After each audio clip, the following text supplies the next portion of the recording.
You are so small-minded and so narrow that you would not say, Tal, that Mormons are Christians. Well, talk to me about that. Well, how'd you like that setup? I want to help you out with that. But that's often how the world perceives it. Yeah. Like, well, who are these people? This is just they're denominations like Methodists and Lutherans and Baptists, Pentecostals and Mormons. Why is that not the case? Well, like I said, if you look at the behavioral patterns, yes, we have a lot in common. But to really answer the question about whether Mormonism is a Christian system, you really have to go a little deeper. You have to look at the doctrine. You have to look at the theology of Mormonism.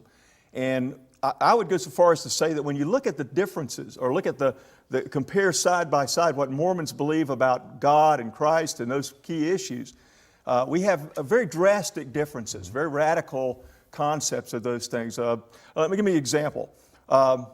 When we look at the concept of God, now as evangelicals and as Christians in the general sense, we believe that God is the infinite, eternal creator of the entire universe.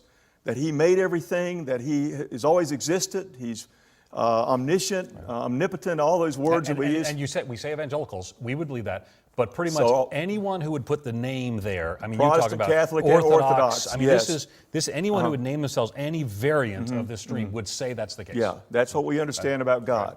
However, when you understand carefully the Mormon teaching on God, you'll see that it's a very different concept. In Mormonism, God is literally a human being. Right. He is a man who lives on another world with his wife, and that he and his wife are procreating children who later become us, his earthly children.